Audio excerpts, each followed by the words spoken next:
आपका फिर से सबका धन्यवाद कि आप समय निकाल कर आए हैं। जितने भी आपने सवाल किए हैं वैलिड सवाल है, आपके डाउट्स, आपकी शंकाएं सब वैलिड ही है। किसी ने कहा कि आप तो पहले सब दल को जिताए हैं तो आप पर भरोसा क्यों करें। कोई कह रहा है कि अरविंद केजरीवाल ठगा है तो अब आपको क्यों फिर से मौका दे। डॉक्टर साहब ने तो पूरा 77 से पूरा हिस्ट्री ही पढ़ के बताया। 77 से 47 से तो ज्यादा आप राजनीति का आपको आइडिया नहीं है। मेरे भाई, कम से कम खुशी की बात यह है कि आप में इतनी चेतना बची हुई है, इतना हिम्मत बचा हुआ है कि आप आकर कुछ समाज या अपने विषय में कुछ बोल पा रहे हैं। जन स्वराज की सबसे बड़ी ताकत, सफलता यही है कि इतने अपने आप को प्रबुद्ध कहने वाले लोग एक क्वासाई पॉलिटिकल प्लेटफॉर्म पर आकर बैठे हुए हैं। न तो नेता और को तो देख के आप पहले डर के भागते हैं कि चंदा उंदा लेगा, क्या करेगा क्या नहीं करेगा। आप यहाँ आए हुए हैं और इस घबराहट में नहीं है कि आपसे कोई कुछ ले लेगा, और आपकी हिम्मत हो रही है कि आप खड़ा होकर सवाल पूछ रहे हैं। ये जन स्वराज की पहली ताकत और सफलता है। आप जितने यहाँ डॉक्टर सज्जन बैठे हुए हैं जिन्होंने पूछा कि स्वास्थ्य व्यवस्था को आप कैसे सुधारिएगा, आप लोगों में कई लोगों को अपने अपने स्वास्थ्य मंत्रियों से भी मिलने का अवसर मिला होगा। उनसे कभी नहीं पूछे होंगे, क्योंकि बिहार सरकार में स्वास्थ्य विभाग का एक ही कार्यक्रम है, पता करो कौन डॉक्टर का सबसे ज्यादा प्रैक्टिस चलता है, उसका ट्रांसफर करो और उससे बदले में पैसा का उपाय करो। लेकिन आप में से किसी भी डॉक्टर ने आज तक ये हिम्मत नहीं की होगी कि जाकर पूछे स्वास्थ्य मंत्री से, जिसको आप वोट दबाते रहे हैं, कि भैया ये आप स्वास्थ्य सुधारने के लिए क्या करेंगे। पीछे सज्जन ने हमसे माल न्यूट्रिशन की भी बात पूछी है, अलग अलग आपने सवाल किया है, तो आप उन सवालों पर आएंगे, एक एक सवाल का जवाब भी देंगे। आपकी हमारी दुर्दशा इसलिए है कि बहुत साल पहले, सैकड़ों साल पहले, जो ग्रीस के बड़े दार्शनिक प्लेटो ने कहा कि if you do not participate in democracy, be ready to be ruled by your inferiors. अगर समाज में, राजनीति में आप भागीदार नहीं बनोगे तो इस बात के लिए तैयार रहो कि कोई मूर्ख आदमी राजा बनकर आप पर शासन करेगा। तो बिहार की जो दुर्दशा है वो इसीलिए है कि आप चाहे डॉक्टर हैं या व्यवसायी, अपने आप को सो कॉल्ड प्रबुद्ध कहने वाले लोगों ने राजनीति और राजनीति करने वाले व्यवस्था से अपने आप को अलग कर लिया है। और आप सोच रहे हैं कि जो आदमी शराब का व्यापार करता है, जो बालू माफिया है, वो आकर बढ़िया स्वास्थ्य व्यवस्था काहे नहीं बना रहा। ये कोई रॉकेट साइंस नहीं है मेरे भाई। आप बालू माफिया को स्वास्थ्य मंत्री बनाओगे तो उससे स्वास्थ्य व्यवस्था नहीं सुधरेगा। तो अगर आप गलत आदमी का चुनाव करेंगे तो गलत ही होगा। अब मैं शुरुआत करूंगा भाई साहब के सवाल से, क्योंकि इन्होंने वो व्यक्तिगत एक सवाल उठाया है कि आप अब बहुत बड़े ज्ञानी बन रहे हैं, आप ही तो इन लोगों को बढ़ाए। ठीक तो बात है मेरे भाई, हमको आप बहुत ज्यादा क्रेडिट दे रहे हैं। कोई किसी को बना नहीं सकता है। हाँ, ये जरूर बात है कि पिछले 10 वर्ष में इनमें से कई नेताओं को, दलों को बढ़ाने में हमने कंधा लगाया है। नीतीश कुमार को हमने नहीं बनाया है, लेकिन नीतीश कुमार का जब दुर्दिन हुआ था तो उनको जिताने में मदद की थी, तो वो उसका उतना दोष हमारा है। लेकिन आप यहाँ आज क्यों आए? आप प्रशांत किशोर को सुनने नहीं आए, आप किसी साधारण डॉक्टर के लड़के को सुनने नहीं आए हैं।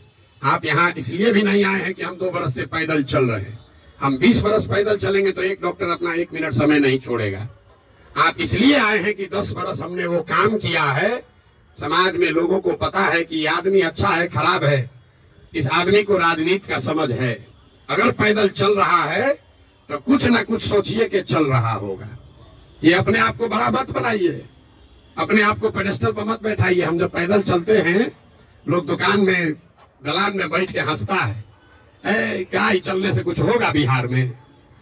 फिर भी हमारे पास आता है, इसलिए आता है कि उसको डर है कि ये प्रशांत किशोर चल रहा है। और वो डर इसलिए है कि 10 वर्ष हमने वो काम किया है जो आप कह रहे हैं। मैं इसका रेफरेंस क्यों दे रहा हूं? क्योंकि मैं किसी मुख्यमंत्री का लड़का नहीं हूं, मैं किसी प्रधानमंत्री का लड़का नहीं हूं, मैं एक साधारण डॉक्टर का लड़का हूं। और मेरा काम ही मेरा पहचान है। वो काम किए हैं तब आज हमको सुनने आए।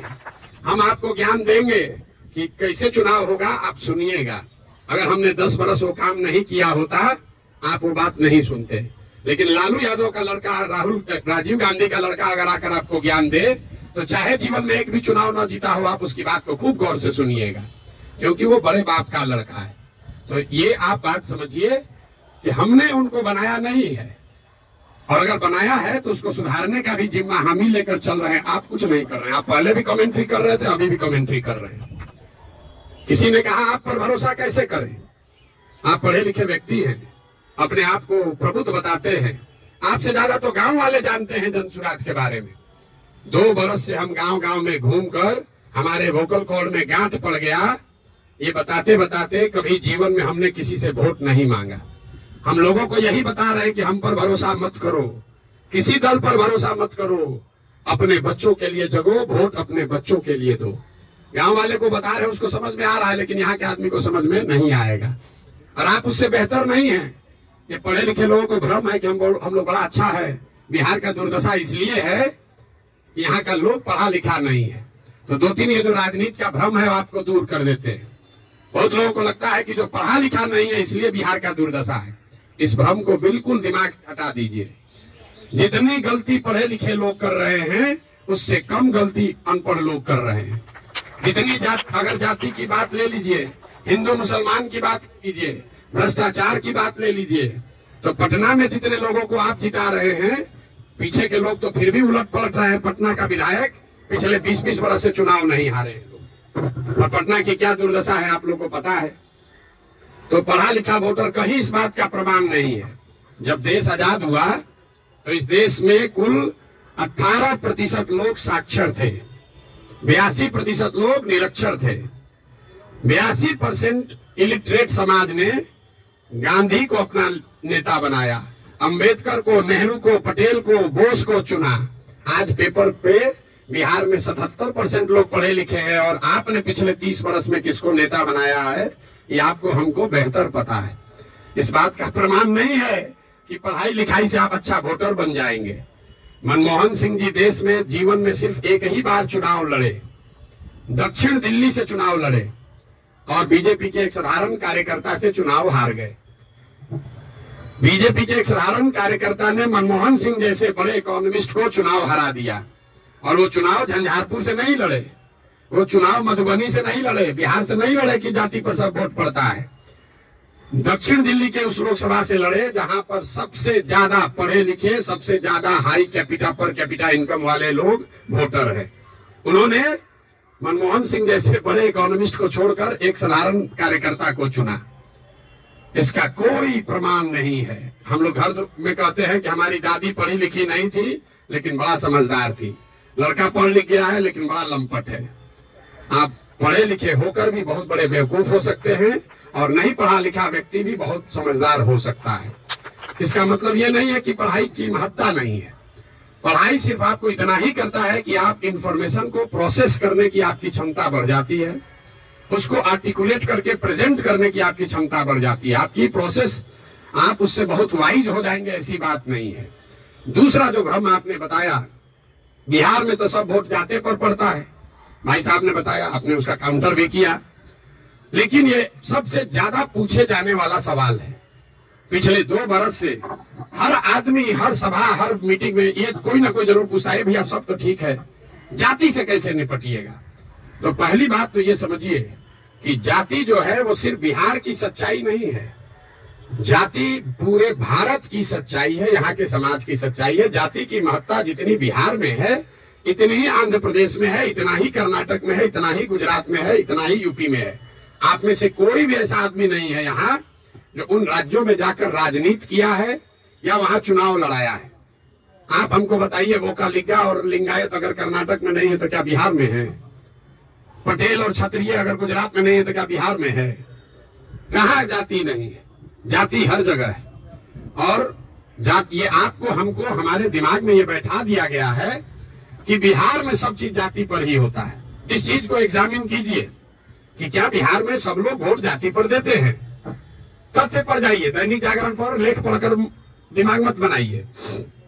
हम आपको 4 उदाहरण अभी देंगे, आगे क्या होगा छोड़ दीजिए, पीछे क्या हुआ है वो बताते हैं, आपको अपने आंख खुलेगा। 1984 में बिहार में कांग्रेस को बहुत बड़ी सफलता मिली थी। करीब करीब उस समय बिहार झारखंड जो एक साथ था 54 में 53 सांसद कांग्रेस के जीते थे। यहाँ बैठे जितने साथी हैं उनसे पूछूंगा उस समय कांग्रेस को कैसे वोट पड़ गया। राजीव गांधी के जाति के बहुत लोग तो नहीं रहते हैं बिहार में, तो आप बताएंगे कि वोट राजीव गांधी को नहीं पड़ा, वो तो इंदिरा गांधी की मृत्यु हुई। उस मृत्यु से जो सहानुभूति की लहर बनी उसमें जाति पाति छोड़कर सबने कांग्रेस को वोट दिया। सब लोग मोड़ी हिला रहा है, उसको लिख लीजिए। फिर पूछेंगे 1989 में इसी बिहार में क्या हुआ, बीपी सिंह जी के नेतृत्व में कैसे पूरा जनता दल बिहार जीत गया। आप में से ज्यादातर लोग बताएंगे कि जनता दल को वोट नहीं पड़ा, वोट उस समय पड़ा बोफोर्स के नाम पर। बहुत बड़ा एक माहौल बन गया था भ्रष्टाचार के खिलाफ। लोगों ने कहा राजा नहीं फकीर है, देश का तकदीर है, सब ने जाकर बीपी सिंह को वोट दिया। इसको भी नोट कर लीजिए। फिर आपसे पूछेंगे 2014 में क्या हुआ, मोदी जीत गए, भाजपा कैसे जीत गया बिहार में। आप कहेंगे भाजपा का तो कोई ताकत ही नहीं था, वोट भाजपा को नहीं पड़ा, मोदी को पड़ा। मोदी के नाम पर ऐसी लहर बन गई कि समाज के हर वर्ग ने जाकर मोदी को वोट दिया। फिर आपसे पूछेंगे 2019 में क्या हुआ, तो लोग बताएंगे यहाँ राजनीति तो सब बात करता है कि भैया एकदम कांटे का मुकाबला था। ये जो पुलवामा हुआ ना, उसके बाद समझिए कि हर जात का आदमी जाकर मोदी को ही वोट दे दिया। इन चारों चुनावों को आप कागज में लिख लीजिए। 84 एक घटना है, किसी बड़े नेता की मृत्यु और उससे उपजी हुई सहानुभूति की लहर। 89 एक विषय है, भ्रष्टाचार बोफोर्स और उससे बनी हुई लहर। 2014 में एक व्यक्ति है मोदी, जिसके प्रभाव की लहर। और 2019 पुलवामा राष्ट्रवाद की लहर। ये आपको क्या बताता है, अगर कोई व्यक्ति, अगर कोई विषय, अगर कोई घटना, अगर कोई विचारधारा समाज के इमेजिनेशन को कैप्चर कर ले, तो समाज में ये ताकत है कि वो जातियों से ऊपर उठकर वोट करता रहा है। आगे करेगा कि नहीं, छोड़ दीजिए, करता रहा है। फिर भी आपको लग रहा है कि ना भैया यहाँ तो जातीय पर होता है, आप क्या एग्जाम्पल दे रहे हैं। हम आपको बता रहे हैं आपको क्यों लगता है। हमने कई चुनावों का उदाहरण आपको नहीं दिया, 4 ही का दिए। उन चुनावों में क्या हुआ, जब लड़ने वाला व्यक्ति या चुनाव, उसमें कोई ऐसी बड़ी घटना ना हो, कोई नया विकल्प ना हो, कोई चेहरा ना हो, कोई विषय ना हो, दोनों लड़ने वाले एक ही जैसे दिख रहे हैं, तो समाज भी कहता है भैया दोनों तो एक ही जैसा है, चलो अपने जाते को दे देते हैं। तो ज्यादातर समय जो चुनाव हुआ है पिछले 30-40 वर्षों में, वो कोई डिफरेंशिएटर नहीं रहा है। तो जिसको मीडिया कहता है वाला चुनाव नहीं है। अब आप कहिएगा तो लोकसभा का चुनाव का एग्जाम्पल दिए हैं, विधानसभा में ऐसा नहीं होगा। विधानसभा का एग्जाम्पल देख लीजिए। 2010 में नीतीश कुमार और भाजपा इसी बिहार में 206 विधानसभा जीतकर सरकार बनाए। उस समय नीतीश और भाजपा के गठबंधन में मोदी जी नहीं थे, मोदी जी का नाम इतना बड़ा नहीं था, अमित शाह नहीं थे, भाजपा की इतनी ताकत नहीं थी। उनके सामने उनका मुकाबला था लालू जी के गठबंधन से, जिसमें लालू जी थे, कांग्रेस थी और रामविलास पासवान जी थे। लालू जी की ताकत आज के तेजस्वी यादव से तो निश्चित तौर पर ज्यादा थी 2009 में। रामविलास जी की ताकत उनके लड़के से ज्यादा थी और कांग्रेस में उस समय 2009 में देश में सत्ता में थी। इसके बावजूद 2010 के चुनाव में एनडीए को, नीतीश और भाजपा को 206 सीट आया। वही गठबंधन जब वो 2020 में लड़े, तो इस बार भाजपा के साथ मोदी भी है, अमित शाह भी है, देश में भाजपा की ताकत बढ़ी भी है। दूसरे साइड एनडीए में अब लालू जी के जगह तेजस्वी जी आ गए थे। रामविलास जी के का दल तो उस गठबंधन में था ही नहीं और कांग्रेस की भी ताकत कमी हुई। लेकिन एनडीए गठबंधन को 125 सीट भी मिलने में दम निकल गया। क्यों? क्या एनडीए को वोट देने वाले सारे जाति के लोग बिहार छोड़कर चले गए? नहीं, ऐसा इसलिए हुआ कि 2005 से लेकर 2009 की जो पहली सरकार नीतीश की चली थी, समाज का हर वर्ग ये समझता था कि नहीं, इसमें कुछ न कुछ काम हुआ है। तो जातीय समीकरण भी था और काम भी था, तो 206 सीट आया। लेकिन उसी बिहार में जब नीतीश का काम खराब हुआ, तो उसी एनडीए गठबंधन को 125 सीट आया। आपको लोकसभा का उदाहरण दिया, विधानसभा का उदाहरण दिया, अब आपको मुखिया का उदाहरण दे देते। पिछले बार मुखिया के चुनाव में बिहार में 80% मुखिया चुनाव हार गया है, 80%। और वार्ड सदस्य करीब करीब 95%। सब लोग अपने जाति से जीत कर आए थे। कैसे हार गए चुनाव? ये भ्रम मत पालिए कि जाति से ही सब होता है। अगर सिर्फ जाति से, फिर कहेगा भैया कैसे आप हो सकता है। बिहार में नीतीश कुमार के जाति के कितने लोग रहते हैं? 2-2.5% रहते होंगे। लालू जी के जाति के कितने लोग रहते हैं? 15% लोग रहते हैं। आप पूरे भारतवर्ष में जो कहीं भी जहां भी मुख्यमंत्री है, आंख बंद करके जाके देख लीजिएगा, कोई भी ऐसा आदमी किसी राज्य में मुख्यमंत्री नहीं है जो वहां की जाति की, जिसके जाति की संख्या सबसे ज्यादा है। ये उल्टा चलता है। ये आपको हमको लगता है कि जिसका जाति संख्या ज्यादा रहेगा मुख्यमंत्री बन जाएगा। जिसकी जाति की संख्या सबसे ज्यादा हो, उस जाति के आदमी को राज्य जीतना करीब करीब इम्पॉसिबल है, नहीं जीत सकता है। क्योंकि उस जाति से दूसरे समाज के लोग डरते हैं। वो सोचता है ये आएगा तो सब कब्जा कर लेगा, तो उसके खिलाफ कंसोलिडेशन भी होता है। आप यही नहीं, बंगाल देख लीजिए, यूपी देख लीजिए, तेलंगाना देख लीजिए, आंध्र देख लीजिए। आंध्र प्रदेश में भी नायडू जीत कर आए, कंबक कम्युनिटी के हैं, उसकी जाति की संख्या 6% है। बगल में योगी जी हैं, राजपूतों की संख्या 4% है। उसके बगल में मध्य प्रदेश में यादव जी हैं, उनकी संख्या 5% से कम है। राजस्थान देख लीजिए, आप कहिए उधर भाजपा का है, जितना रीजनल पार्टी है सबका उठाकर देख लीजिए, कहीं पर भी जिस जाति की संख्या सबसे ज्यादा है उसका नेता मुख्यमंत्री नहीं है। अब फिर यहाँ गलथेथाई का आदत है, कहेगा ना नीतीश तो पिछड़ा का नेता है। तो भाई अगर कोई नीतीश जी पिछड़ा का समीकरण गोलबंदी कर सकते हैं तो आप भी कर सकते हैं। आपको कौन रोका है? किसने रोका है कि कुशवाहा का जाति का कोई नहीं कर सकता है, या कोई ब्राह्मण नहीं कर सकता है, कोई राजपूत नहीं कर सकता है? भाई अगर कुर्मी समाज का आदमी कर सकता है तो कोई मुसहर भी कर सकता है, कोई कुशवाहा भी कर सकता है, कोई राजपूत भी कर सकता है। आप में वो क्षमता होनी चाहिए, वो प्रयास करने की का मादा होना चाहिए। जाति का भ्रम मत पालिए। और अंतिम बात, मान लीजिए एक बार कि आपको बात मान भी लेगी जाति बड़ा महत्वपूर्ण है, तो जिसको भी राजनीति के जरिए समाज का अगुवा बनना है, उसके पास ये विकल्प नहीं है कि समाज में सब सुधर जाएगा तब हम आएंगे। सब आदमी कहता भैया करना तो चाहते हैं लेकिन बिहार में जातिवाद बड़ा है। अरे भाई, तो जब जातिवाद खत्म हो जाएगा तब राजनीति करने आओगे, तो ना जाति कभी खत्म होगा ना कभी आओगे। और अगर खत्म हो ही जाए, अगर भ्रष्टाचार खत्म हो जाए, जातिवाद खत्म हो जाए, बाहुबल खत्म हो जाए, तो आपके हमारे आने की जरूरत क्या है? जो खत्म किया है उसी को आगे रहना चाहिए। आपकी हमारी जरूरत तभी तो है। राजनीतिक अगुवा जिसको बनना है उसको समाज की कमजोरी और उसकी ताकत के रहते हुए ही उसका अगुवाई करना है। आप उससे अलग नहीं हट सकते। किसी ने भ्रष्टाचार की बात कही, भ्रष्टाचार पर आपका क्या प्रोग्राम है? कोई प्रोग्राम नहीं। भ्रष्टाचार तब सुधरेगा जब आप और हम भ्रष्टाचार कम करेंगे।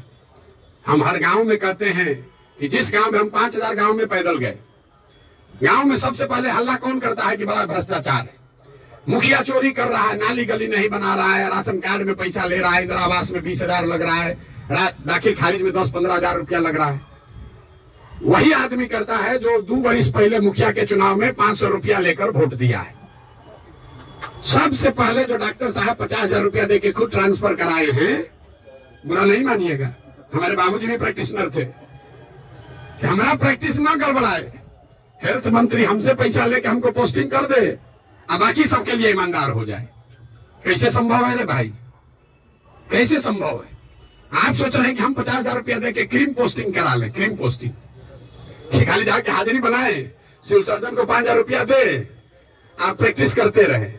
स्वास्थ्य व्यवस्था को सुधारने के लिए बड़ा बड़ा लंबा लेक्चर दीजिएगा, ये कभी हो सकता है? नहीं हो सकता है। स्वास्थ्य व्यवस्था को लेकर जन स्वराज की क्या सोच है? बिल्कुल ये सही सवाल है। सिर्फ स्वास्थ्य व्यवस्था को लेकर नहीं, 2 संकल्प जो जन स्वराज में हम लोगों ने दिया है कि बिहार के हर पंचायत का, बिहार का नहीं, हर पंचायत का 8,500 पंचायतों का हम योजना बनवा रहे हैं, पैदल चल के खुद जाकर देखकर। और ये तय किया जा रहा है कि उस पंचायत में पढ़ाई की व्यवस्था कैसे होगी, 800 से 1200 रोजगार के अवसर कैसे पैदा किए जाएंगे, और उस पंचायत में जिस तरह की भी खेती होती है उस खेती को खाने वाले खेती से कमाने वाला खेती कैसे बनाया जाएगा। ये 8,500 कार्यक्रम, 8,500 डॉक्यूमेंट जारी करेंगे। आप में से ज्यादातर लोगों को पढ़ने का भी समय नहीं होगा, लेकिन 8,500 पंचायतों का अलग अलग योजना बनाकर जारी करेंगे चुनाव से पहले। उसके साथ साथ बिहार के विकास के लिए जो 10 महत्वपूर्ण पहलू हैं उसमें स्वास्थ्य भी इंक्लूडेड है। उस पर भी 10 साल का विजन डॉक्यूमेंट बनाकर आपको चुनाव से पहले जारी करेंगे। ये बताएंगे कि बिहार में स्वास्थ्य की व्यवस्था को कैसे सुधारा जाए। आप उसको पढ़िए, समझिए, कुछ योगदान देना है योगदान भी दीजिए, सुझाव भी दीजिए, और अगर ठीक लगे तो अच्छा तब अपनाइए, हमारे कहने पर मत जाइए। अब आप कहिए कि अभी काहे नहीं जारी किए हैं? अभी इसलिए नहीं जारी किए हैं कि अगर अभी हम वो योजना जारी कर दें तो वो मेरी सोच होगी, उसमें आपकी और बिहार के लोगों की सोच समाहित नहीं है। पहले गांव गांव जाकर देखकर ये समझ रहे हैं, लोगों से पूछ रहे हैं कि क्या करना पड़ेगा। ज्यादातर आदमी क्या नया क्या देख लीजिएगा इसमें, हम आपको बता रहे हैं नया क्या देख लेंगे। हम भी बिहार के सरकारी स्कूल में पढ़े हैं, हमने अपने बाबूजी के क्लिनिक में देखा है 100 रुपया के मोनोसेफ नहीं खरीद पाने की वजह से इनकेफ्लाइटिस के पेशेंट हाथ जोड़ के कहते हैं भैया मर जाए, लेकिन अब हम कुछ नहीं कर सकते, घर में कुछ नहीं बचा है, 100 रुपया। तो हमको उसकी समझ है, लेकिन इसके बावजूद जब हम 2 बरस से चल रहे हैं पैदल, तो जो गरीबी, जो बदहाली, जो कष्ट मैंने जमीन पर देखा है, इसका मुझे कभी अंदाजा नहीं था। हम संयुक्त राष्ट्र संघ में पब्लिक हेल्थ में ही 10 बरस काम किए हैं, यहाँ राजनीति में ऐसे भी जुड़े रहे, लेकिन जितनी गरीबी बदहाली हम अपनी आंखों से देख रहे हैं, ये आंकड़ों से दिखने वाली गरीबी से कहीं ज्यादा है। आपने कुपोषण की बात कही, यहाँ सब डॉक्टर बैठे हुए हैं, आप में से ज्यादातर आदमी ऐसे होंगे जो शायद ही कोई 10 से ज्यादा हीमोग्लोबिन वाली महिला आपको देखते होंगे। यहाँ हम लोग जो एक स्टडी करा रहे हैं, देखते हैं, आप देखिएगा कल से ध्यान से, गांव में कहीं जाइए, 55-60 साल से ज्यादा उम्र की कोई महिला आपको सीधी खड़ी नहीं दिखेगी, सब बेंड हो गई है ऊपर से। तो न्यूट्रिशन आप न्यूट्रिशन समझते अगर हैं, आप लोग तो डॉक्टर हैं, तो आपको पता है कि लंबे समय तक हीमोग्लोबिन की कमी की वजह से और ग्रोइंग एज में कैल्शियम नहीं मिलने की वजह से बोन का स्ट्रक्चर इतना कमजोर है कि समय से पहले वो बेंड होने लगता है। ये जब आप गांव में चलिएगा तो देखिएगा, 5 फीट 4 इंच से ज्यादा, 5 फीट 5 इंच से ज्यादा उम्र हाइट की कोई महिला आपको दिखने वाली नहीं है। आपने ठीक कहा, न्यूट्रिशन कोई वन शॉट सॉल्यूशन नहीं है, एंड इंटरजेनरेशनल प्रॉब्लम है। जिस मोदी जी के किताब पेपर की आप बात कर रहे हैं, एक आंकड़ा आपको दे रहा हूं, आज से 300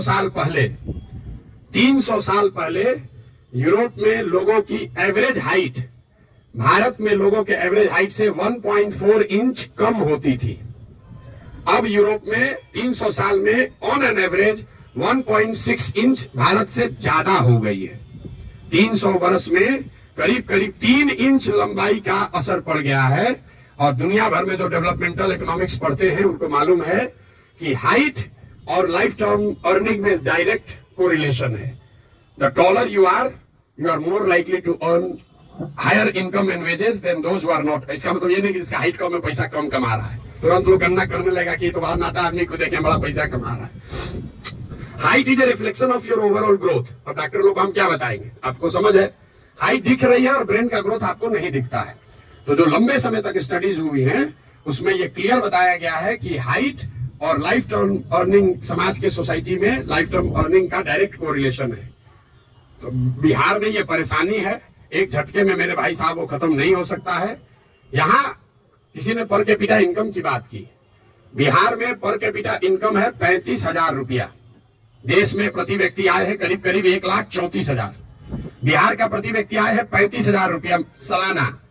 उसमें अगर पटना और बेगूसराय को हटा दीजिएगा तो ये प्रति व्यक्ति आय घट के हो जाएगा 22,000 रुपया। 22,000 को जरा 365 से डिवाइड कर दीजिए, देखिए कि दिन में कितना हुआ। 100 में 80 आदमी यहाँ दिन में 100 रुपया भी नहीं कमा रहा है। आप किस न्यूट्रिशन की बात करेंगे। मुझे एक लड़का मिला, उसको हम लोग कैंप में शाम में खाना खिलाते हैं, जो लड़के आते हैं, बहुत ज्यादा खा रहा था। तो उसको ऐसे बुला के पूछे, बेटा ये इतना रोज खाते हो? बोला सर आज तक जीवन में ऐसा हुआ ही नहीं कि हम खाना खत्म कर लिया और तसली में अभी चावल बाकी है। आज तक ऐसा जीवन में नहीं हुआ कि हमारा पेट भर गया हो और चावल अभी तसली में बाकी है।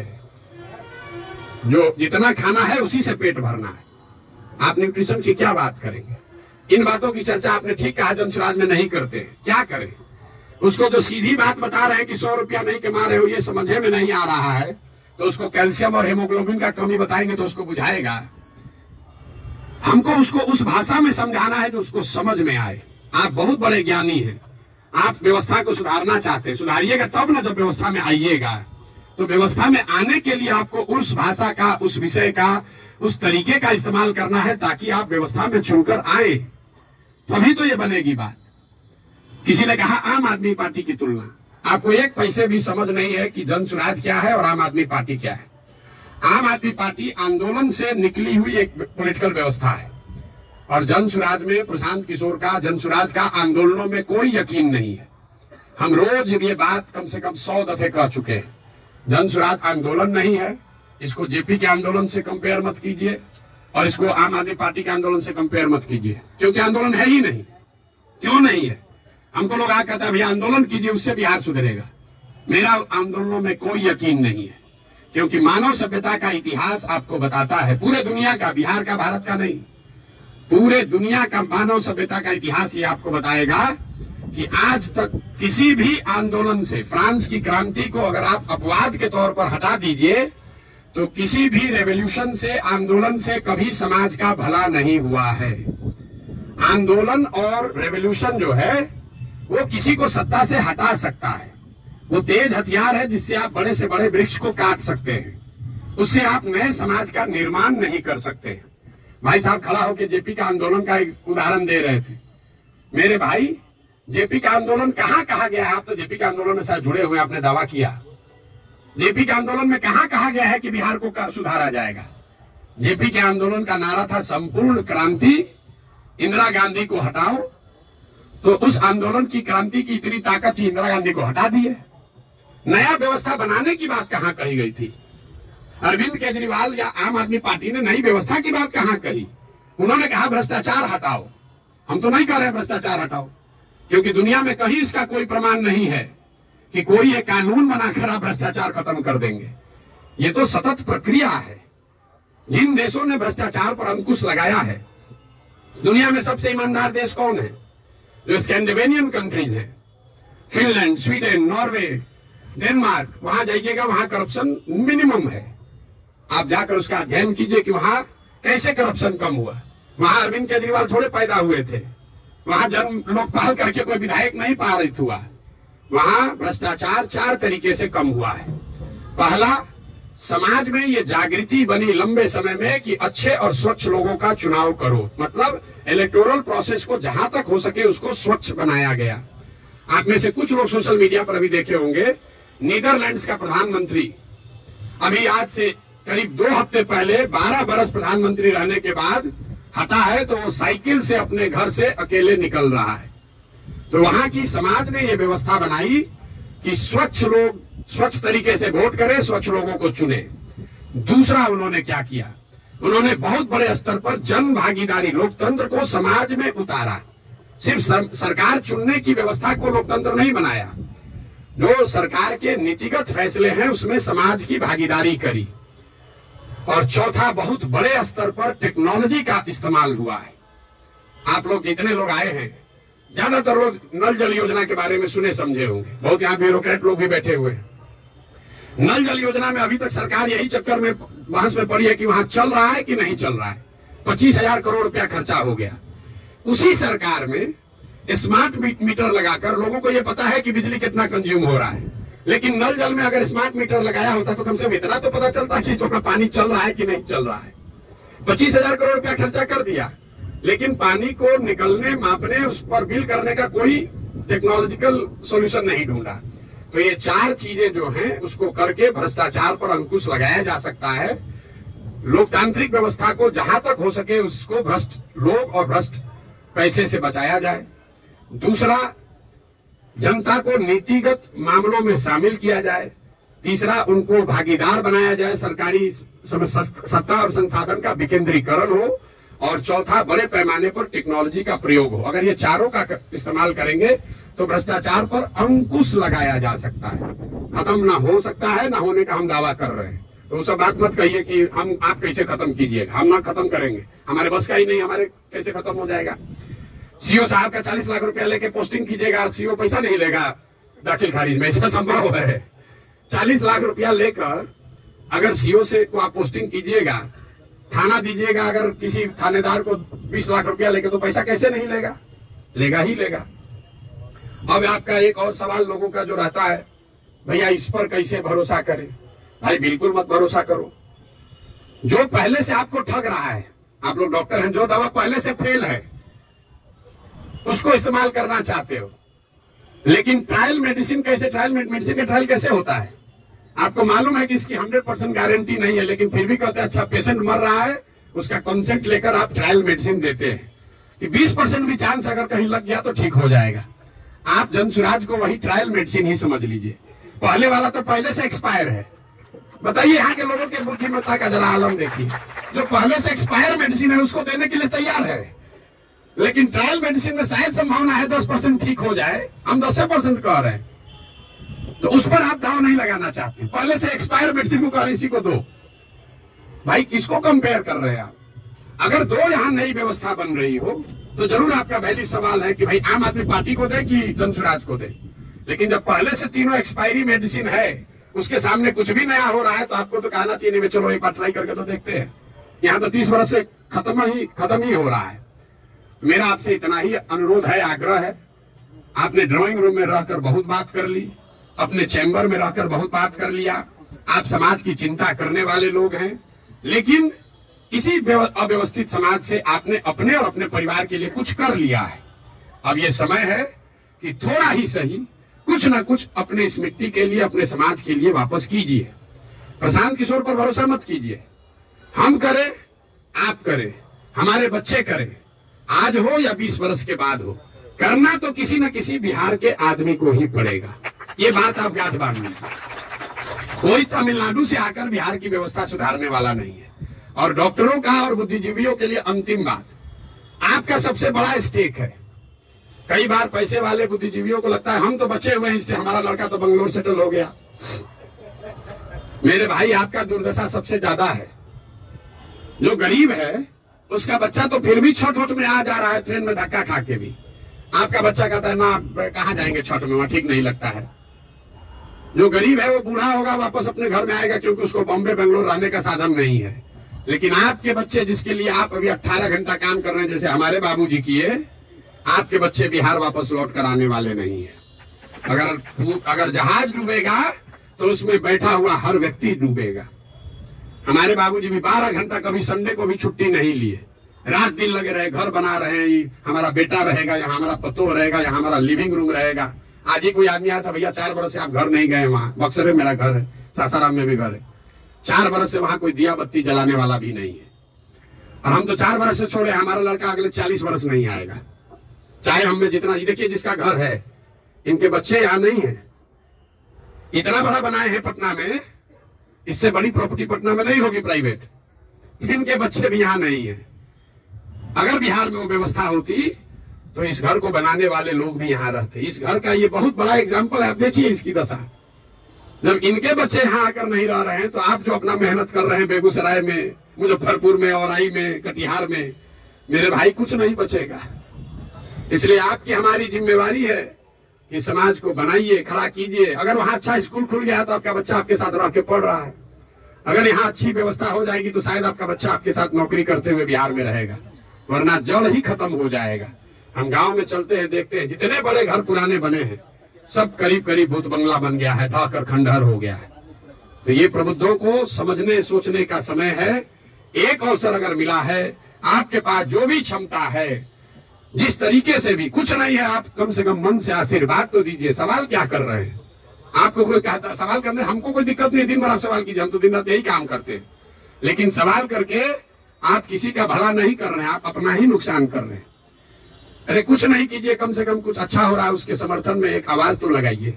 वो भी नहीं कर सकते, गुड विशेष आशीर्वाद तो दे सकते हैं। आपसे तो कोई पैसा मांगा नहीं, वोट तो देने आप जाइएगा नहीं, ऐसे भी वोट देने तो ऐसे भी नहीं जाइएगा। आपका वोट है, आप अपने को जबरदस्ती बैठाए हुए हैं एवरेस्ट पर। आपको पूछ कौन रहा है? आपको पूछ कोई नहीं रहा है। तो अपने आप को रेलेवेंट बनाइए, ताकि आपके आने वाली पीढ़ी इस जमीन से जुड़ी रहे। आप जिस काम को करने के लिए अपना अभी जीवन खपा रहे हैं, आपके पास 1 मिनट नहीं है कि सांस भी ले। जो चीज बना रहे हैं उसको भोगने वाला, उसका उपयोग करने वाला कोई नहीं बिहार में बचेगा आपका अपना, अगर आप बिहार की व्यवस्था को सुधारने के लिए कुछ न कुछ न करें। और ये आपकी हमारी मौतिक, नैतिक और मौलिक जिम्मेवारी भी है कि अगर भगवान ने हम लोगों के लिए अच्छा कुछ कर दिया है, तो हम लोग की जिम्मेवारी है कुछ वापस हम लोग वापस इस समाज को दें। अब आपका और कोई सवाल है तो कर लीजिए। बहुत बहुत धन्यवाद।